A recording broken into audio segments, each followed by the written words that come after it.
So good morning all. This is lecture number 11 of mechatronics. We are going to see new chapter in this lecture.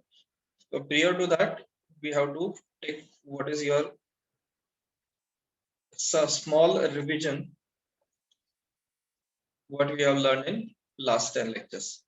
So in first two lectures, we have studied static and dynamic characteristics of various instruments used in mechatronics. In lecture number 3 and 4, we have seen some sensors and actuators, just like LVDT, temperature sensor, thermocouples, etc. And in actuators, we have studied servo, stepper, multiple choice questions. Also, we have seen in 5th and 6th lectures. And in 7th and 8th lecture, we have studied some block diagram reduction rules, and we have implemented that rules in last lecture, 9th and 10th lecture, with examples and multiple choice questions. So these are two units have been completed in 10 lectures. So we are starting lecture number 11 with basics of data acquisition system, that is unit number 3. Now what is data acquisition? That we should know. So this is the syllabus of that chapter. Introduction to signal communication, type, synchronous, asynchronous, serial, parallel, data acquisition basics. So this all contents will be seen in today's lecture. Then in next lecture we will see bit width, sampling theorem, aliasing, sample full circuit, sampling frequency, etc. Now in third lecture we'll see interfacing of sensors, actuators, data acquisition. Then 4-bit approximation type, analog to digital converter and digital to analog converter. And then last chapter we'll see current and voltage amplifier. This will complete your syllabus for your INSEM examination. Okay. Now, what is signal communication? Now, signal is nothing but a function of time or frequency that stores information about behavior of certain phenomena. So, signal is nothing but it may be analog wave or digital kind of signal. These are two types of signal. It may be a function of time or it may be a function of frequency, and it is used to store the information of that particular phenomena. Communication of signal needs to be efficient and reliable. Signal communication system can be represented using this below diagram. There will be one source. Suppose we can consider here there is one loudspeaker is there. That source is giving some message. It has been transmitted to you in the form of signal. Then transmission path will be there, and receiver will you will be receiver, your ears will be receiver, and it is the final destination. So suppose I'm talking with you and you are listening. So this is one source and one destination is there.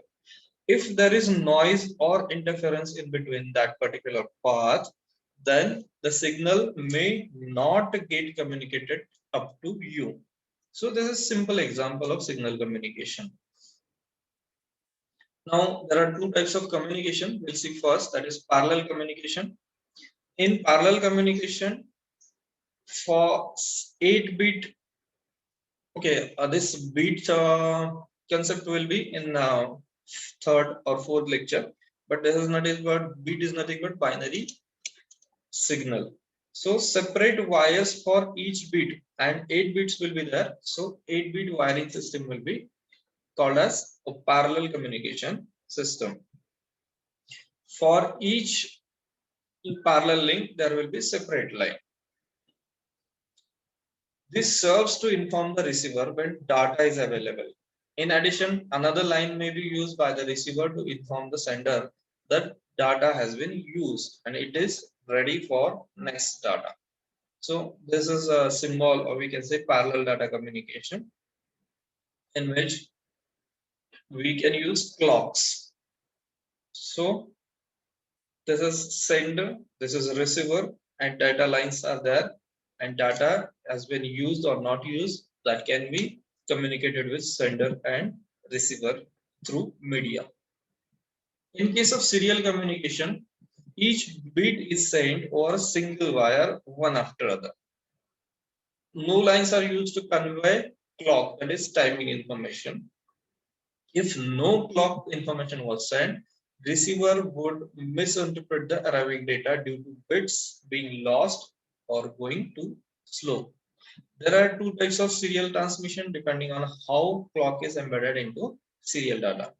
One is called as asynchronous serial and other is called as synchronous serial communication. So in case of serial data communication, there will be single wire and the sender and the receiver will have this type of binary data system. Now there is comparison between serial and parallel communication. In serial communication, data transmitted in linear fashion. In parallel, it is simultaneously it is communicated. Here single wire is it required. Here multiple wires are required. Here slower data transmission speed is there, and here fast transmission speed is there. Data transmitted over farther distance, data transmitted over shorter distance, because the multiple wires are required, so distance will be short. Reduce noise and interference, increase noise and interference.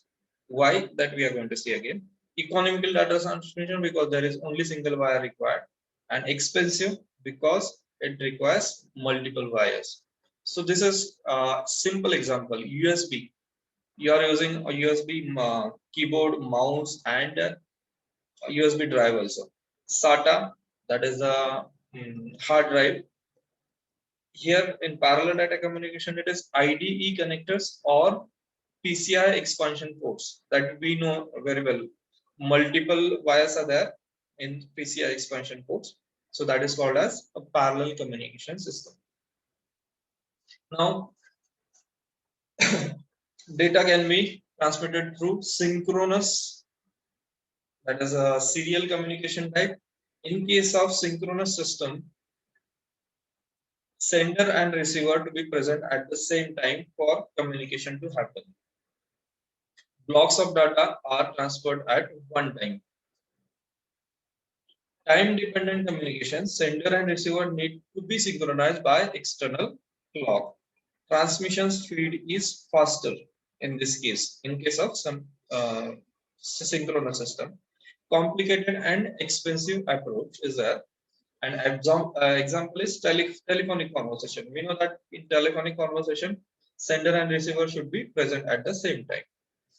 Chats or video conferencing, all are called are synchronous kind of data communication systems.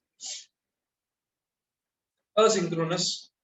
In case of asynchronous system, there is start and stop bit is there, and that's why you can send any signal at any time and it will be received by receiver any other time. In this case, sender and receiver are not required to be present at the same time for communication to happen. That is the important thing. Data is transferred one bit at one time. Time dependent communication, no clock signal used. Adds parity bit, that is starting and stopping bit, to data before its transmission, and transmission speed is slower because these two bits have been added in actual data. Data में दो bits add होगी तो there will be speed, less speed will be there, but it is simple and cheaper approach. Now these examples are emails and messages. WhatsApp messages, you'll get time stamp on each message. Also in emails also there is a time stamp, and you can use that emails and messages at any time. Senders and receivers are not required to be present at the same time. Now, what is analog and digital signals? We know digital, today's world is digital, but in previous eras, the signal were analog type of systems. So this is a potentiometer and antenna is there. So with the help of antenna, you are getting the signals which are analog kind of signals. Analog signals are sinusoidal kind. In case of digital signals, there will be analog to digital converter and again digital to analog converter to give it to your computer or your TV. So this is called as a digital control system in which the bits will be converted, the signal will be converted into small binary bits or digital numbers. Data acquisition system. Now data acquisition, what we mean by data acquisition? This is very important. Data acquisition is a process of sampling signal that measures real world physical conditions and converting the results simple samples into digital numerical values that can be manipulated by a computer. So data acquisition system is nothing but you have to convert all the signals which can be manipulated by computers. That is the simple thing. Now, what are the functions? Sensors to convert physical parameter to electrical signals. Signal conditioning circuitry to convert sensor signal into form that can be converted to digital values. Analog to digital converter to convert conditioned sensor signal to digital values. So this is one shaft rotating equipment, you can say data acquisition system, in which there will be power supply, eddy current probe is there, and a signal conditioner, that is analog to digital converter and digital to analog converter will be there. This is data acquisition system. It is just like one microcontroller or microprocessor. You can use Arduino board also. Then application software, and that application software will check all the parameters on your computer. So this is a simple example of data acquisition system. Acquisition means we are going to check, or we are going to collect all the data and we can use it for further purpose. Now, types of data acquisition system. There are single channel and multi-channel systems are there. So as the name suggests, if this channel is single, it is single channel system. If channels are more than one, then it will be multi-channel data acquisition system. This is a block diagram of data acquisition system. And this is multi-channel actually, multi-channel acquisition system. There will be number of transducers, signal conditioners, and they will be getting converted to analog to digital converter, and it will be recorded at one point. Now, these are the elements, the same diagram actually. Now, the basic elements of data acquisition system, we should know. These are the 5 simple and basic data acquisition system elements. We'll see one by one. Transducers. We have seen in chapter number 1. Transducers are used to sense physical phenomena and translate it into electrical signals. The examples: temperature, pressure, light, force, displacement, level transducer, electrical signal transducer, or all other types of switches. Now, signal conditioning. In signals conditioning stage, electrical signals are conditioned so they can be used by analog input board. The signal may be conditioned by amplification, where the power of signal is increased to make it easier to read in more detail.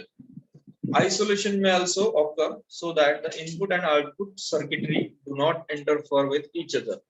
The signal may also be filtered to remove noise and unwanted frequencies from the signal. So these are the basic functioning of signal conditioning devices. Linearization happens to help to make the output proportional to the input. So these all should be done. Now, multiplexer. What is this multiplexer? It is a device that select one of the several analog or digital input signal and forward it to single line. A multiplexer of 2n inputs has n select lines, which are used to select which input line is to be sent to the output. The function of multiplexer is to accept multiple analog inputs and provide a single output sequentially according to requirement. The last fourth one, that is analog to digital converter. This analog to digital converter is generally used to convert analog signals into digital form. The digital data is used for purpose of easy processing, transmission, display, storage. Processing involves various operations on data such as comparison, mathematical manipulation. Data is collected, converted into useful form and utilized for various purposes like control operation and display both. Transmission of data in digital form is possible over short distance as well as long distance and has advantage over transmission in analog form. The data can be stored permanently or temporarily and can be displayed on digital panels. Now CRT displays are not there in actual practice. All digital panels are there. And the last one, that is recorder and display device. It is nothing but your computer screen. In display devices, the data is displayed in suitable form in order to monitor input signal. There is oscilloscope, numerical displays, panels, and right now in actual life, UV recorders, optical recorders, magnetic tapes, and style and ink recorders are used in actual life right now. The digital data can be recorded through digital recorders. The digital data is first converted into suitable form for recording by means of coupling unit and recording on magnetic tape, punches, or perforated paper tape. So this is the total. You can say, I'll just give again one glimpse to you. Transducer, signal conditioner, multiplexer, analog to digital converter, and last one, that is a recorder, printer, display, magnetic tapes, etc. So this is your data acquisition system. Now, in actual mechatronic system, there are some data acquisition softwares used because these softwares does not require programming. They enable developer to design and custom instrument best suited to their application. Data acquisition system softwares are just like S-Point, SnapMaster, LabVIEW, DAD ISP, DASY LLB, DACylab, DSpace, Control Desk, etc. So in our system or our college, we use LabVIEW, and where I have done my PhD, MTech, then I have used DSpace Control Desk system. So in that control desk system, it is your all the signals, that is shaft rotation, shaft movement, etc., is minutely measured and it can be displayed in the form of graphical formation with the help of that particular data acquisition system. So till the time, if you have any questions, you can ask me. You'll get all the notes on this mechatronics blog. This is Sachin Torko signing out. Till we meet again in next lecture. Thank you.